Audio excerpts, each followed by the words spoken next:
There is increasing anxiety about unemployment as the Nixon administration struggles with the problem of inflation, and inevitably there are those who believe that the immediate problem can be solved by protectionism, that is, the longer and more descriptive word for tariffs. We have here tonight to discuss tariffs a tough advocate of them, Mr. Strackbein, and a tough opponent of them, Mr. Wallich. I don't want to disguise my own prejudices in the matter, which are anti-tariff, suggesting which is the civilized view of the matter. Mr. O.R. Strackbein served the Department of Commerce as a trade commissioner as long ago as 1924. He is a graduate of the University of Texas and a fellow of the Royal Economic Society and founder and chairman of the Nationwide Committee of Industry, Agriculture, and Labor on Import-Export Policy, to which he devotes much of his time. Henry Wallich is professor of economics at Yale, to which he came in 1951. Since that time, he has served President Eisenhower in the Council of Economic Advisors and is now the senior consultant to the Secretary of the Treasury, Mr. Kennedy. He continues to teach, but also writes books and does journalism. His column appears regularly in Newsweek. I should like to begin by asking Mr. Strackbein if he would be kind enough to tell us what is the tariff situation in, say, Japan, West Germany compared to that of the United States? You mean the level of the tariffs, yes, sir. Perhaps? Well, the United States, after 35 years of tariff reduction, is now one of the lowest tariff countries in the world. Now, when we say tariff, of course, we leave out of account other restrictions on trade, of which we have very few, and Japan has a great many. And in the case of West Germany, they have an internal tax, the turnover tax, which is on the top of what tariff they have. So among these three nations, I would say that the United States has the lowest tariff and the lowest incidence of trade barriers. Well, now, what kind of what measures specifically do you allude to when you say that there are other than mere tariffs that affect the... Well, there are import quotas, limitations of one kind or another as to how much you can bring into the country of particular products. Japan has quite a few of those. Germany, I think, has rid herself of most of those by this time. But these internal turnover taxes which apply to imports and which we do not have, they do have, and they amount to 10 to 12%. And that is on the top of the duty. Let's face it, in the field of agriculture, none of us are very pure.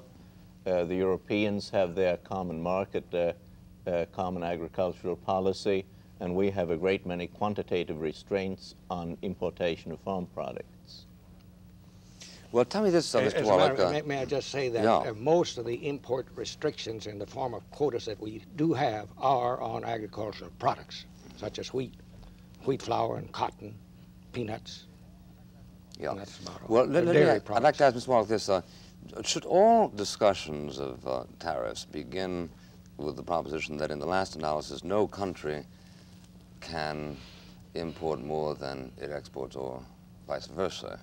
I mean, in the last analysis, if you had a totally autarkic situation, you wouldn't be selling either, would you? Well, I think basically that is a fair proposition. A country can always borrow abroad, or it can run down its reserves, so in the short run, the statement doesn't strictly hold. Also, I should add, you paid me the compliment of saying I was a tough opponent of tariffs. I don't assume that tariffs could be abolished altogether or overnight. Why not? Because if you abolished them overnight, you would create some very serious disruptive situations. And while I'd like to see them removed gradually, I don't think one should do that to any business, to any worker overnight. But should you discover the wheel gradually? I would think that a lot of what you might today call research went into the invention of the wheel and probably didn't come out all at once. So it would be only a radical proposal to abolish all tariffs instantly, is that correct?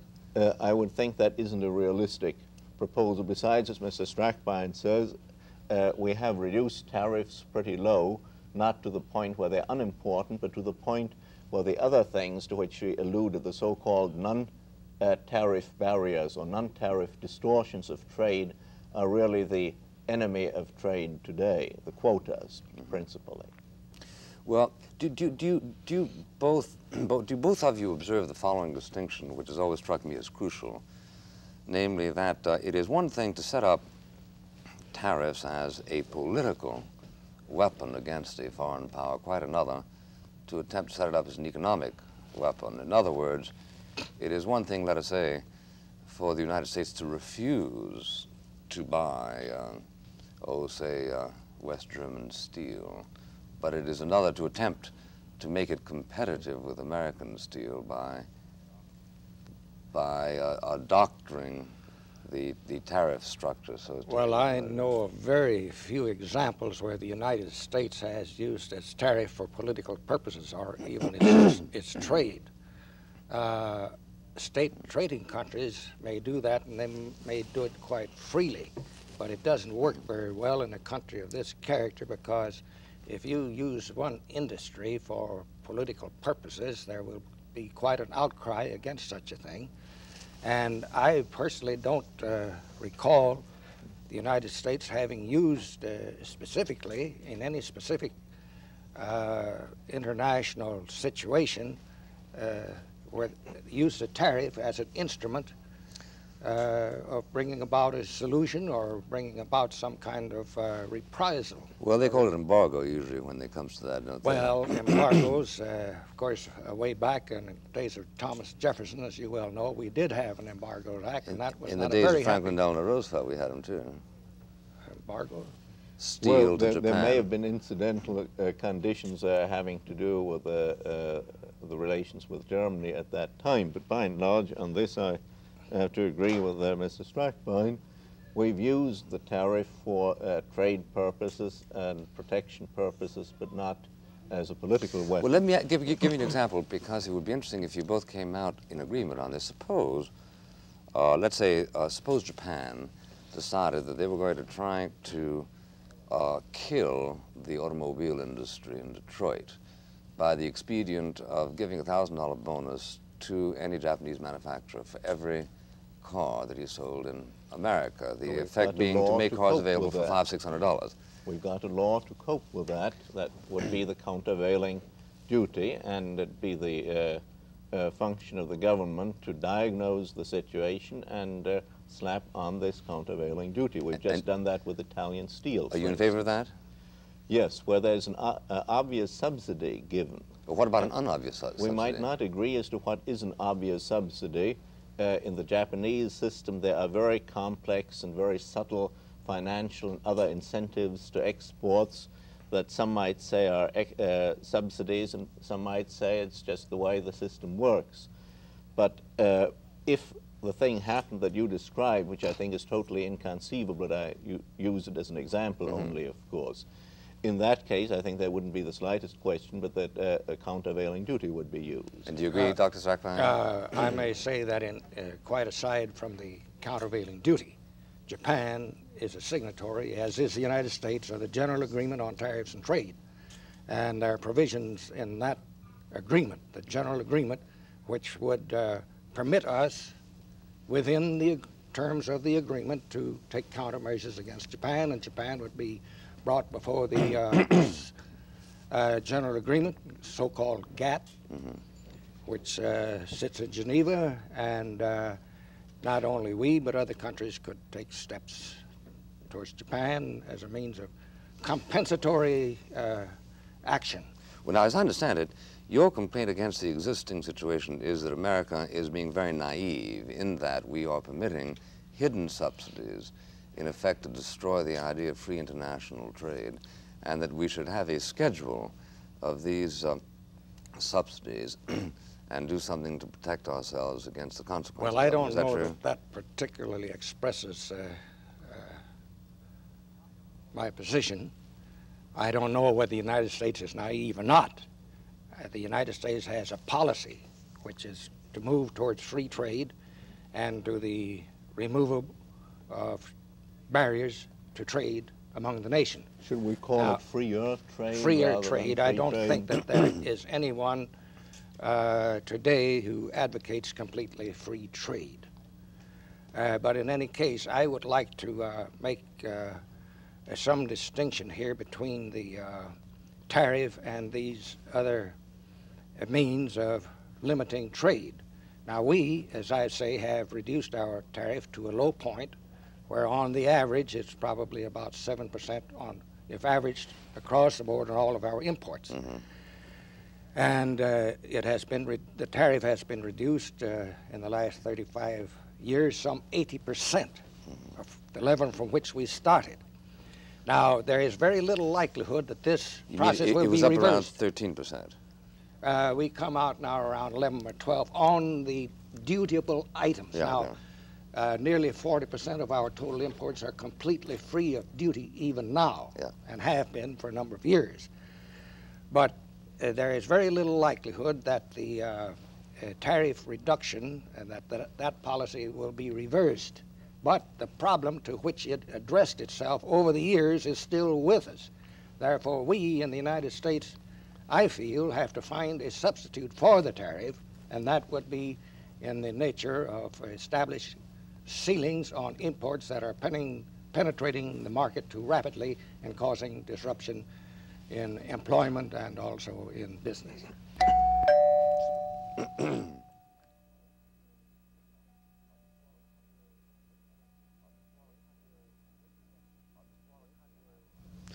Mr. Wallich, how do you analyze that position? Well, look what would be the consequences of putting these ceilings or quotas on imports. Many areas today, imported things are precisely what helps to keep the cost of living bearable. Look what's happened to the price of shoes, the price of clothing, price of meat. You put quotas on all these things, that you limit imports, and up go prices. So the poor man no longer goes near the meat counter, he eats potatoes. He can't have access to cheap shirts, he pays more for shoes, and so across the board. In the middle of a great inflation, to limit imports is very hard on a large number of people, and particularly poor people. It helps a small number of people who happen to face a tough competitive struggle in particular industries. And you would rather help them in different ways? I'd much rather help them in constructive ways, because if you keep these industries subsidized, you take the heat off them to really do their homework and increase their productivity. They spend money on going to Washington and lobbying with the government instead of spending money to do research in their laboratories. Keep the competitive pressure on. This is a competitive economy, and they'll get their prices down. This isn't true in every industry, and there are things we have to do for the industries that cannot simply make a go of it under foreign competition. But those are few and far between. What about that, Mr. Strackbein? I would like to take exception to the effect of import on inflation. Number one, let's keep in mind that our total imports are a little less than 4% of the total national product. And only in a very few instances would the imports actually have much of an effect on the price structure of this country. Labor wages, employee compensation is the big item in our economy. Now, there's a great deal of complaint about our high wages, and I'm not one of those who complains about it. If they're out of line, that's one thing. But to say that we can reduce our wages or that we can have our standstill in wages, the latter is politically impossible. I don't think I have to argue that point at all. The other is this. Our economy is a mass production economy. We in this country developed mass production. It was the genius of the American industrial system, and we gained the industrial leadership of the world under this system. Now, a mass production economy cannot stand unless it has a mass consumer purchasing power. And this comes from principally, predominantly, very greatly predominantly from employee compensation. Now, if we had the wage rates that prevail in other countries, even with our lead in productivity that we still enjoy, although not to the extent that we did in the past, we would not have the purchasing power in this country to buy 1/2 of the output of our factories and mines and fields. Well, I'm glad you asked that question. Mr. Wallich, how would you answer it? I'd say if we paid the wages that others pay, which isn't feasible within our structure, our prices would be that much lower, and as always in economic analysis, you'd find that total income is equal to total output. But I don't want to bother you with jargon here. The point about wages is this. We pay maybe 5 times as much per man hour as do the Japanese. We pay 2 or 3 times as much as do the Germans, French, Italians. Now, does that ruin us competitively? You'd think at first sight, sure, we can't compete. The answer is we use very little labor per unit of input. And if you restate these wage comparisons, instead of wages paid per hour in terms of wages paid per unit of output, per slab of steel or per car or pair of shoes, then we do a lot better. We do a lot better. Now, there are some industries where that isn't the case, and you'll have to take a closer look. But by and large, the fact that we export shows that we are competitive broadly. We're not as competitive now as we used to be. That's due to the inflation. The way to deal with that is to stop the inflation and not to give protection. How about Mr. that? Buckley, Yes, sir. I'm glad for this opening. I've been waiting for it a long time. You know, I studied economics in college. I taught economics. The first job I had after leaving the University of Texas, which, by the way, is the #1 team in the country, I found that I've had to unlearn most of the economics that I learned in college, because by the time you put economic theory through the meat grinder of politics, there's very little of it left. It's hardly recognizable. Now, Mr. Wallich has just said that there are some industries where that are capital intensive, so to speak, where labor cost is not as high. Well, now I would like to demolish that theory, and I've Go right ahead. labored under this theory for many years until I looked into it. For example, in the steel industry, according to the census reports as printed in the Statistical Abstract of the United States, labor costs are about 23 cents per cent, I should say, or 23 cents on the dollar on the final wholesale value of the finished product. Now, that result is arrived at by taking only the so-called automobile producers such as Ford, General Motors, and Chrysler, and American Motors. Now, actually, these are assembly operations. And by the time you go back to the iron ore mines and to the coal mines and the railroad and the rolling stock and all of that that is devoted actually to the production of the final product and all the parts that come in, you have there a proportion of labor outlay the equal of what you have in the potter industry or the coal industry. I'm not sure you're denying this, are you, Mr. Wallich? Well, it's a basic part of their argument. It Very basic. varies across industries, so that you can always find an industry in which we use as much labor per unit of output as do the Japanese. For an example would be, possibly have the output we obviously, do. let's say a painter has a very, very high degree of labor output over against cost of what it is he's painting, say a portraitist. At the other end, you'd have, say, a crane operator, let's say, or a steam shovel operator. Yes, but you don't find many painters in industry or working in the production No, but lines. I just use these as examples in order to try to illustrate what it is that you two are talking about. As I understand Mr. Wallich, you maintain that notwithstanding the high wages of American producers, their productivity at least compensates for those high wages and permits us to compete internationally for trade. It usually compensates. The areas where it more than compensates, there we are able to export. The areas computers, where, say, or for instance, atom bombs. we don't export. There's a law against that. Yeah. In other areas, there is a competitive weakness. So we're really talking about two situations that can both prevail at the same time, each focusing Okay, now on let's its talk. side. I think both of you are agreed on one proposition, and that is that some industries can't take it, i.e., in some of them, the extra productivity. There are does very not few today compensate. that can take it. Well, Buckley. let's agree that some can't without specifying how many. How's that? And ask what it is that we're going to do or should do with them. For instance, take a shipping. Apparently, Americans can't produce ships without some sort of a subsidy. Do you favor giving them that subsidy? Yes, or do you I certainly do. Or do you favor forbidding Americans from buying foreign-built boats? They cannot now. That is, American shipping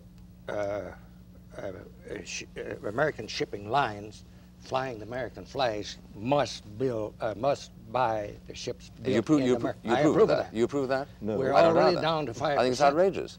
Why should we be made to buy ships made in Brooklyn if we want to buy ships made in Holland? Will the gentleman yield for a minute? Sure. I think this maritime situation, the building of ships here and abroad, is one of the best hard examples of economics that we can find. In most other instances, there are many factors that obscure the realities. In this case, there is no possible way of obscuring the fact that in the American shipyards, the Department of Labor or the Maritime Commission makes wage surveys. These are actual surveys of what it costs to build a ship. They do the same thing in the competing shipyards of other countries. And they have come out with results that show that the cost in this country is about of the ratio of 110 to 50. In other words, 2 to 1, right? a little more than 2 to 1. And contrary to the classical economic theory, this differential, in spite of the constant competition and so forth, has not narrowed in recent years. It has widened by about 10%. Now, in other industries, there is inland freight.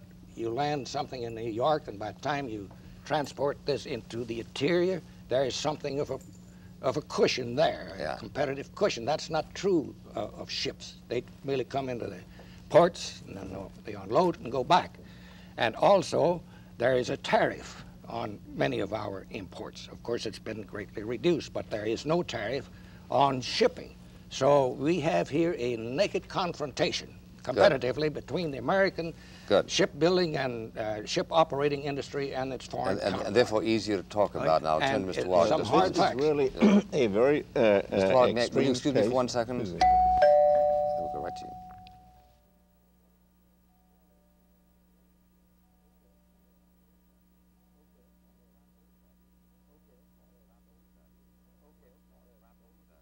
Okay, Mr. Wallich, grapple with that, if you will. Well, suppose in this country we try to produce coffee and bananas. We don't, we import them. So by the theory that we ought to produce everything and subsidize it to the point where it's producible, we ought to put up hot houses so you can grow coffee, bananas, etc. And in the same sense, we can put up hot houses, in quotes, that will produce ships. What's the difference? Ships have a national security element, coffee and bananas does not. So you may get a national security argument in favor of ships. Aside from that, I would say let the market decide, keep the government out of the decision what is to be produced, and in that case we will not find that we get massive unemployment. We'll find that these people get better jobs in more productive industries. We've been doing that all along, displacing industries that cannot keep up. In which the natural advantage is more accentuated, the natural American advantage is That's right. We are high technology people. We got no business making bananas, and Brazil has no business making cars. That's right. We also, you might say, don't have very much business producing products that are low technology. Now, there are some things that are relatively easy to make, and any country that's starting on the road to industrialization can make them. Well, it's in the nature of things. They have low wages. They may have a competitive advantage. They push us out of these industries. So long as that's done gradually, without great injury to the workers in the industries that are suffering the competition. Meanwhile, they're conferring a direct benefit on American consumers. That's I mean, right. It seems to me that if you can buy foreign labor 25 cents an hour, this is something which confers a very immediate benefit on the American buyer, doesn't it? Right. How about that? Well, he says so many things that it'd be impossible for me to catch up. But the Mossback argument about the coffee and the bananas, this must go back to Adam Smith or predate Adam Smith. Well, free trade goes back to Adam Smith. Yes, that's right. well, probably before that he expressed it. And it was very suitable to the British Empire of that day. But in shipbuilding, there is no climatic advantage such as there is in coffee or bananas, you see. There is a natural advantage in coffee and bananas to be produced in the tropical countries, for example.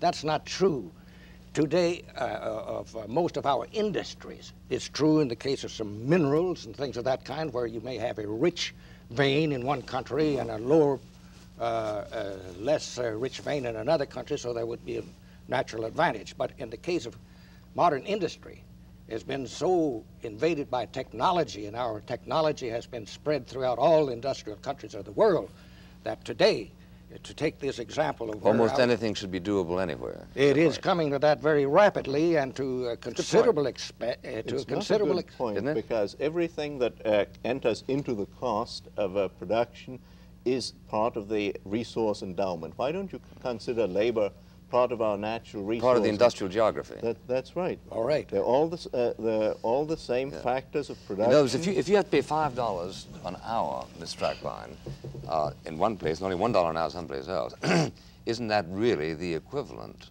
of having natural bananas in one place and no bananas someplace else? No, my dear sir, it certainly not? is not. Why not? Far from it. I'm sorry that you would make such a suggestion, because it is totally It's purely a matter of terminology, isn't now, it? You go to where it becomes easy to for, produce something, right? The consumer in this country, for whom your heart beats so generously, is also a voter. As a voter, through their elected representatives, we have in this country loaded on our industry, on our farms, cost burdens that are not the same as in other countries. I know what we have. The question is, are we there- for it? As a consumer- Strackbein, forgive me, our tax burden is demonstrably, high and painful as it is, lower than that of, for instance, Germany and England. Is it? Say nothing of Sweden. You mean as a percentage of the GNP? As a percentage of the GNP. They have a lower GNP, of course. We have a very much higher GNP Well, per so capita. much easier for us to pay Well, taxes from, wouldn't it? I don't want to be diverted from what I'm trying to say. So they say we must become more efficient. If we are now competitively at a disadvantage, it's because we are not efficient enough. Now, we have one more hard example, and this is one thing that economists don't seem to like. They like to operate in areas where you can't quite put your fingers on facts, and then you can have an argument from here to kingdom come.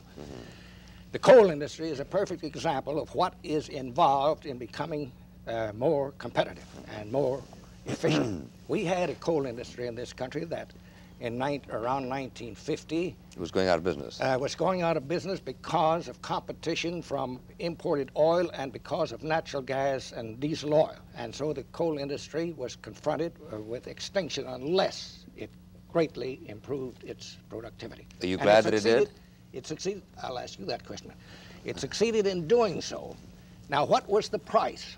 You have heard of Appalachia, have you? Two-thirds of them unemployed. Yes, But 340,000 unemployed mine workers out of 480,000, and we have been paying hundreds of millions of dollars to try to relocate and retrain these coal miners. Now, that Mr. is Wallich what wants is to in make Melbourne. You've overlooked the vast majority of such cases happens every year with no damage to the economy. Not so dramatically and not so quickly. Just a minute. Our productivity increases 3% on average every year. That means 3% of the jobs at a minimum are displaced each year. On a labor force of 80 million, that's 2.5 million people have to change their job every year. Now, if you think this generates Appalachias, you would have to see the residue in the form of huge unemployment. What do you see? Labor shortages, a very tight labor market. These people have found their new niche, and usually at better pay. Now, Appalachia is a special case. Their productivity gains hit very hard in a certain place. The answer is not to stop progress. The answer is to give all those people a chance to share in that progress. Now, may I say this, that Appalachia is a special case only in the degree, only in degree. As you say, the same thing does happen, but it happens much more gradually. But in the case of imports, as in the case of footwear was mentioned that the prices would be lower if we didn't have so much imports. Well, the imports, no, in prices just would a be few. higher if they didn't have so much. All right, import. pardon me, I didn't mean to misquote you. The imports have risen so rapidly in footwear that about 25% now of all the shoes consumed in the United States are imported. The result is, of course, that the employment in the shoe industry has declined, and therefore the shoe industry cannot possibly bear its share of hiring the hundreds of thousands of new workers coming on the scene. Yeah, but and if you multiply this, now, this is not just one industry. The point I'm making, this is not an isolated example. We have three great export industries: machinery, aircraft, and chemicals. Out of those three, we have an export surplus of about $9.3 billion. On the other hand, we have a miscellany of industries: steel and footwear and textiles and rubber, bicycles, pottery, glassware, motorcycles. I don't know, there could be a great number of them.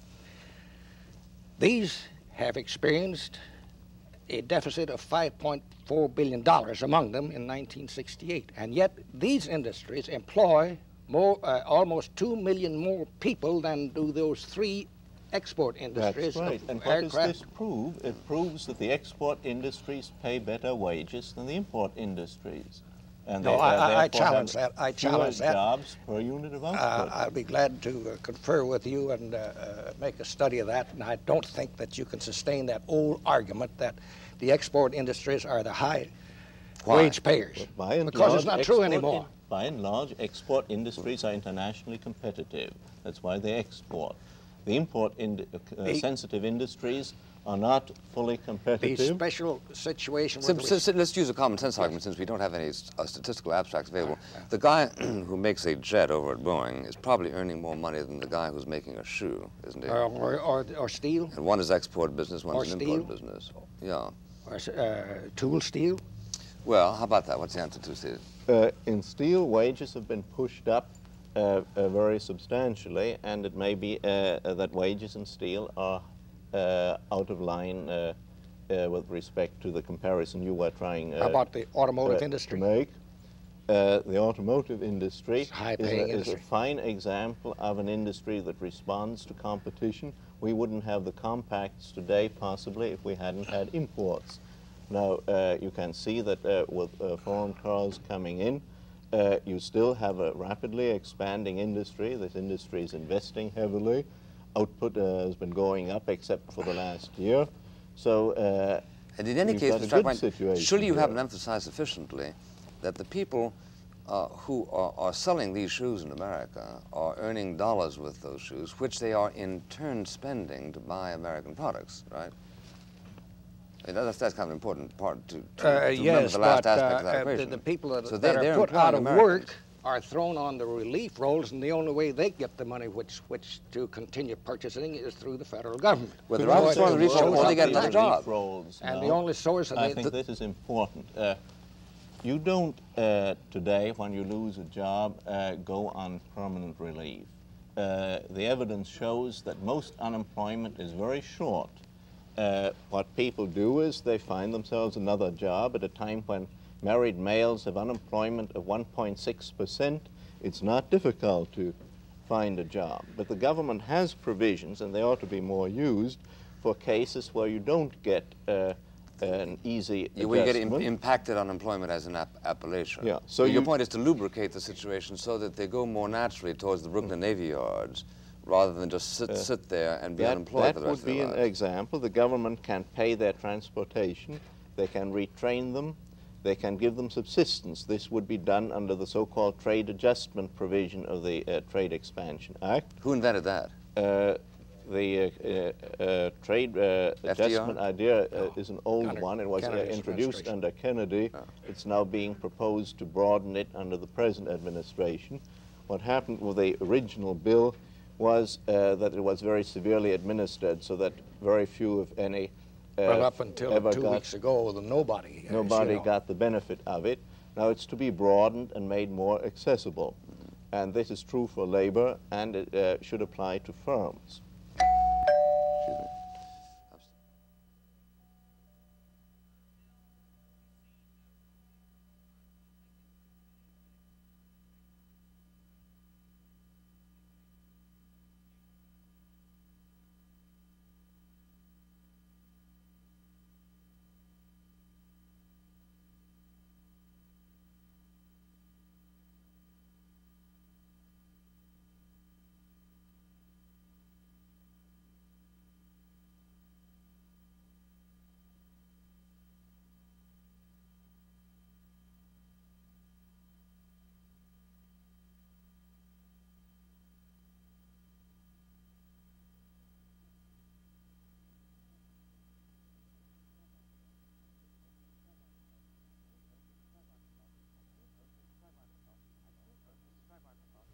Mr. Strackbein, I do think that you're leaving some people with the impression that you simply want to freeze the level of economic progress in such a way as to make it impossible for anybody to modernize. You're against automation. No. You talked about the coal mining thing, and you seem to be saying that what we did, what John L. Lewis did, and what the producers of coal did was wrong, i.e. that they were wrong to put people out of work in order to make coal competitive. Now, this came about technologically. The use of oil for home heating and the use of diesel oil for the running of the railroads and then natural gas coming in. So it had nothing to do with the policies of John L. Lewis or the coal companies. This came into them from the side and undermined their position. So they had to respond. But I don't want to overlook this other point about the old argument. As I say, I think that it is about time that the colleges of economics in this country revise their thinking. They write books for each other. And I taught economics, and what I taught was what was taught me. And sometimes, You miseducated a whole generation. I hope that they've caught on by this time and recovered their level. Well, let me defend myself on this score. I've only taught economics since 1951. Before that, I was in business. I exported hides and wool from Argentina. Then I was in Wall Street for a while. And so my knowledge of textbooks is probably less complete than yours. There's nothing personal about this. I'm talking about, in general, it is, I think, time that there be a little infusion of new blood into the what is taught in the schools of economics of this country, because it just doesn't stand up in many instances. There may be no fault with the theories, but as I say, by the time you put the theories through the meat grinder of politics in the Congress and elsewhere, you come out with a very much of a mangled piece of economics. So, well, let me ask Mr. Wallich this. Mr. Wallich, do you conceive of a situation which has no military bearing, in which you justify protection? For instance, do you conceive it in an infant industry, which needs a certain amount of breathing space before you think it can stand up on its own two legs? Is it defensible according to your theory of protection? Certainly true. In developing countries, one has to recognize where the market is very limited and the people don't understand the know-how, they need some protection. Now, the United States is no infant country. If we were to talk of infant industries, we'd be going back to Alexander Hamilton when it was justified. But it almost looks as if some of our industries had passed directly from infancy to senility and now need protection for that reason. Well, your answer is then, yes, you do believe that infant industries can be protected. Is that correct? Can be protected, but I wouldn't accept that argument for the United States. Okay. Well, now, is there a corollary to that? Namely, that you can't have a totally free situation except as between economies which are roughly speaking congruent in the stage of economic development.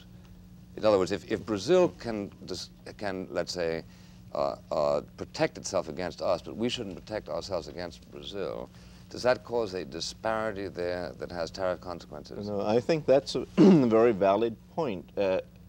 Brazil, in the course of time, has to industrialize because you cannot live from exporting coffee. Now, eventually, they will succeed in doing that, but it's hard to start. At the start, it's justified to have protection. We should not protect ourselves any more than national security and the prevention of trade disruption and severe impacts makes necessary against Brazilian imports. And as you know, the President has just proposed that we give general preferences to developing countries and let down our tariff barriers to that extent. And a final question. Mr. Milton Friedman has said, as you know, he is very much opposed to tariffs, but he said as between import quotas and tariffs, he much prefers the import quota because it is more fixed. And the more fixed a situation is, the easier it becomes to adjust to it. Do you agree with him? I'm not completely sure that that was his analysis, but assuming it was, then I would have to disagree for a very simple reason. A quota means that you hand a windfall to the importer. Prices of the protected commodity rise here. It becomes very profitable to ship shoes or oil or whatever is under quota into the United States. So there is a great demand for the right to use this quota. Import certificates have to be allocated by the government. Civil servants are put in the danger of temptation of all sorts. And why can't you auction them? Then you have exactly the same as a tariff. This applies only to the oil import quota. There is no import quota on shoes. It sounds here as if we were loaded down with import quotas. We are not. Not and yet. secondly, an import quota need not be rigid. It could be flexible, and what we advocate is flexibility. What do we have on textiles? Don't we have a quota of some sort? Well, it's an international agreement which amounts to a quota, yes. That is on cotton textiles. And we have the same on steel, don't we? That is a Well, voluntary, in quotes, restriction by exporters in Germany and Japan that was negotiated because they knew if they didn't voluntarily restrict, there might be some legislative action here. Mr. Greenfield. Yeah, I wonder, Mr. Strackbein, if what you have to say about the notion of foreign competition as a consumer good. It was the example of compact cars was brought up, and they seemed to make inroads at the very time when Detroit was convincing us that if you only had 4-story tail fins on your cars, you know, you'd increase your sexual virility and your happiness. And I noticed too that in things like radios and TVs, particularly where the Japanese have been highly competitive, that they seem to be the ones that have innovated in design things that just look more attractive, and that domestic companies are beginning to imitate them. If you were to, through a tariff or quota, shield American consumers from the kinds of competitive goods, don't you think that might tend to slow down improvement of goods? Let me call your attention to the fact that the automobile industry started in this country, and that we brought down the cost of manufacturing automobiles in this country where it could serve a mass market, and we had no competition at all from imports of automobiles. That was true of radios too, So therefore, sure that was that's true relevant. of radio. It would have been true of television, except this is a more recent occurrence in this country, and other countries were able to come in. But in industry after industry, after the introduction of mass production in this country, there was the vision of striking a mass market, and the only way to do that was to bring your prices down where it would accommodate, could be accommodated, could be aimed at the mass market. And this was a great principle of our industrial leadership in the world. I'm sorry, I guess So we did not have to have import competition in order to do this. Well, I guess I'm speaking more recently. I'm not sure I made myself clear. I was referring to competition in non-price ways. That is to say, in design, in functioning. That is, it seems to me that I noticed. But he doesn't say that we couldn't import photographs of foreign radios. I see. No, also, I wouldn't say that the Volkswagen, for example, which is the principal import in automobiles, it does not have beauty of design, and they don't claim it. No, it's a price. It's a price competition. Well, it could be other things like functional, gas Unpretentiousness. mileage or whatever. Yeah, even unpretentiousness. Yeah. Things that are not economically Well, translatable. may I also point out that we have competition within this country, and if people are not aware of that, they ought to get into business sometime and find out what the competition is. It's not only among companies within industries, but the competition among different products, glassware and other things, paper and other things, lumber and other things, steel and other things, aluminum and other things, and some of the most bitter competition that keeps the research and development Yeah, I've never found that areas of the industry is very, very busy trying to stay ahead. Now, this morning I was reading about Coca-Cola. But wait a minute. But true competition has really to do in the last analysis with our cost of production versus their cost of production. That is correct.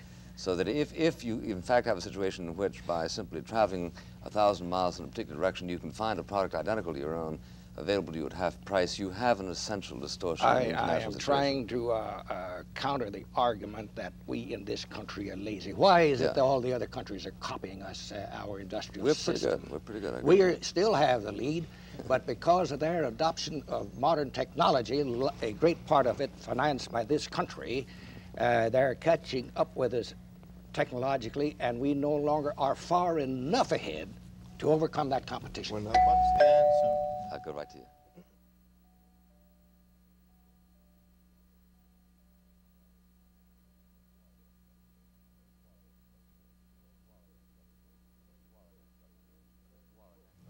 Mr. Wallich, I interrupted you, excuse me. Well, I was going to say, what is the answer to the proposition that we're losing out in the race of technology? It's not to introduce restrictions on trade that will make that situation worse by taking the heat off domestic industry. It's to let the competition prevail, and where we can't win out, adjust. Let the market decide, and let us adjust. The chances are that we will shift out of the low technology products into the high technology products under the pressure of competition. We'll do what we would not do if we protected ourselves. That's why it's very important to let this competition continue, and that's why I cited the automobile industry as an outstanding case where competition had brought about product improvement here. Ms. Duffy. Mr. Wallich, both you and Mr. Strackbein talked about the fact that it was politically impossible to reduce tariffs and quotas to the point where we could have freer trade. Well, isn't the reason that it's politically impossible precisely because of people like Mr. Strackbein who just want protection for domestic industry? I mean, isn't it almost totally a political question rather than an economic one? Well, it is a political question in this sense.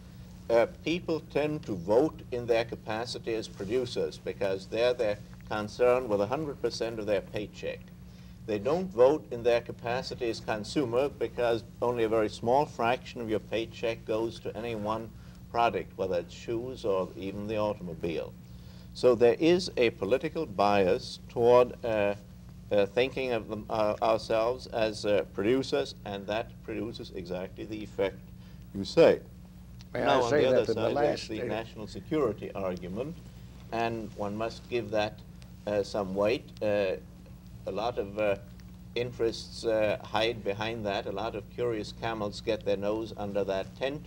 But I would not say that you can't take that argument into account. It's a real one. It seems to me the consumers, the American public, as the policy on trade has evolved in the last 35 years, has given the consumer all the better part of the arguments. Every law that has been passed in the Congress on trade agreements has been for lowering of tariffs. So if we selfish interests have been so powerful and so greedy and so appealing to this lower side of man, why is it that we haven't been very successful? We are fighting a rearguard action. I remember John Kennedy, when he was running for president in Massachusetts, came out in favor of higher tariffs for shoes. Well, when he was senator, he did. He was representing a state with that kind of a constituency, and they're supposed to represent them. Yeah. Mr. Audrey. If it is a political question, what are the political solutions? I'm talking to Professor Wallich. Yeah, that's a good question. The political solution, I think, is to continue at a reasonable rate the reciprocal trade legislation that we've had since the middle 30s. What we've been doing is to dismantle tariffs on our side and asking other countries to do it on theirs. This gets you a double effect. We'd be better off, in some cases, simply to do it unilaterally, but that has very little appeal. If you get the other fellows' trade restrictions down, then you can relax your own with a greater equanimity. But the political problem is to make it appealing, right? The political problem is to make an appeal, and right now it's more difficult than at other times because with inflation going, more industries are feeling foreign competition. Their costs go up and they are less competitive. So one part of this picture is to try to end the inflation.